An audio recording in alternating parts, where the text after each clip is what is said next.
Prophecy, episode 1 now out. Let's talk about it. Okay, so with the Penguin done, you're probably thinking, what am I going to do with my Sunday nights now? Well, guess what? HBO said, hold my beer. Because guess what? Not only did I just give you the freaking awesome Penguin series, well, I'm just going to drop Dune Prophecy for you as well. You know, this is tied with the movies. And it's not like part of like the movie story, but it's in the same universe. This is 10,000 years before all that stuff happens, before the birth of Paul Atreides. So it's not going to be, you know, it might be loosely tied into it, but it's not going to be heavily tied into the movies where you're like, you have to watch those movies. You can watch this and not watch the movies and still understand. But this is all about the sisterhood and how they are moving the pieces to try and gain control, to try and get into every single great house, to influence everyone into doing what they want. And what their ultimate prophecy is getting one of their sisters on the throne. And man, was this first episode just brilliant. I mean, it fits right into the movies. It feels like it's in that universe. It dives into more lore and more aspects that we didn't know about this world and universe that they are building. This talks about a war with machines. So very similar to the Terminator with AI, these robots that can think.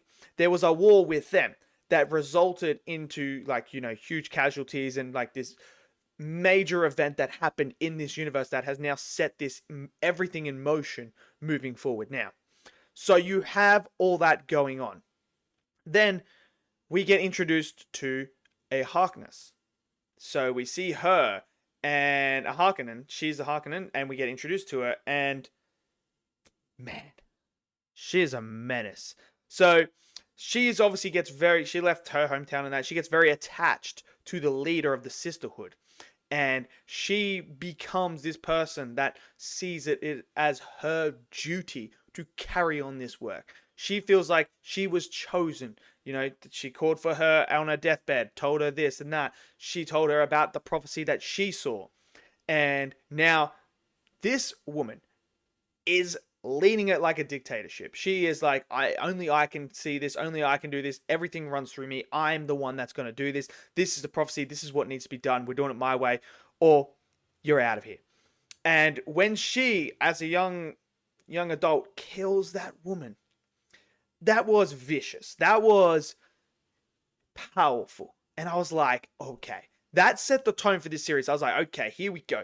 This set the tone. I'll tell you exactly what this feels like. This feels like Game of Thrones in space. It really does. The chess pieces are moving. And it's brilliant because what this show has already shown me within one episode is that it is not relying on this heavy action sequence. Like Dune has never been a heavy action thing. The first Dune is not heavy action. Even the second one, while it has some action sequences and stuff like that, it's not about that. It's about the characters, about the narrative, it's about the drama, it's about the story of trying to maneuver the pieces to gain control.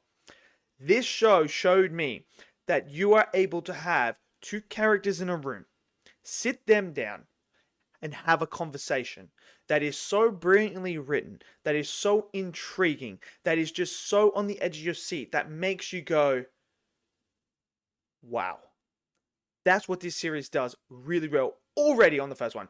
I mean, when you've got people like Mark Strong in there, of course, you know what's going to happen. And then you've got Travis. It's so good to see Travis back in here. I mean, you guys would know him from the Viking show as Ragnar. He is in this one. And his character, oh man, that ending. The ending of this first episode, I was like, not expecting that. And when it happened, I was like, yo, this is just freaking brilliant. And Travis is just so good, man. I'm so glad we're seeing him back in something as big as this. I want to see him in more in this. I think he's fantastic. He's a great dude, great bloke. But his character is so interesting. When he comes back, I'm in two minds whether he's actually a real person or if he's a machine. Because if you've seen the episode, you'll know what I'm talking about. Because there's this little kid, because there's arranged marriages going on. And, you know, typical, just like Game of Thrones and like, you know, back in those society and stuff, arranged marriages, trying to get two houses married together in order to combine resources. One gains from one gains from this in order to control Arrakis, because that's what's happening. And obviously, the kid is 9 years old, which is this, I don't condone any of this in real life, but for the story, that's what it is. And they're doing it because the father needs the ships, which is Mark Strong's character. He needs those ships to control Arrakis. So they're doing all this. But this little kid has one of those AI robot things. Now, at the end of this episode, something happens. And Travis's character just reveals like something, and he talks about like, yeah, there's a war on Arrakis, but there's a war here. There's people trying to control us, and like he tells this beautiful narrative, and I'm sitting there like, oh my word, dude! Like I'm like, this guy's about to be like the hero. Like he has to be talking about like the sisterhood, talking about the war that's going on mentally in here, the people that are moving the chess pieces, manipulating each other, and then when he says I got this like special power and stuff like that, and he just. This kid just freaking burns, man. Like, this show is not afraid to show you a 9-year-old burning. And this kid is burning. Like, just dies. And then Travis's character just walks off, and I'm like, what? And then the sisterhood chick that is with that family, she left because she saw the prophecy of, like, the burning and everything like that. She dies. She burns as well. After, the Harkonnen lady didn't want to listen to her. Didn't want to believe her or anything like that. I was just like, this is crazy. This is crazy. So the marriage is off now.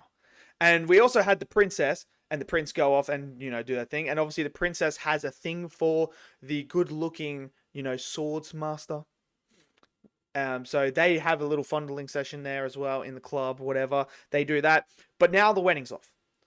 So this changes things. What is going to happen when someone finds out that? We also had Mark Strong's character view footage from Arrakis.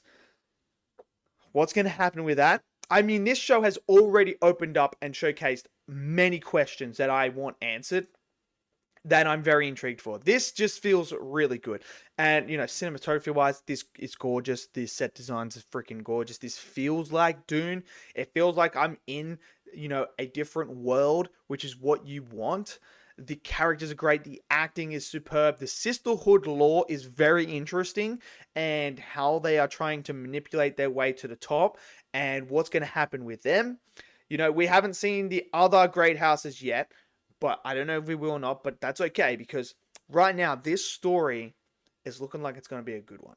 It really is. And so far, episode 1 has been a brilliant start.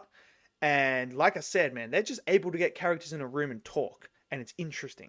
And when a show does that, you just know that they're onto something here. They're onto something very high quality. So a fantastic start for Dune Prophecy. Bring on episode 2 next week. I want to know what's going on. I want to know if Travis's character is actual human with powers or if he is a robot. I don't know, man, but his character is freaking so interesting. So, yeah, let me know what you guys thought of the first episode. Did you guys enjoy it? Smash down the comment section below. Smash that like button. Click subscribe, and I'll see you guys next video. Until then, stay safe and peace out.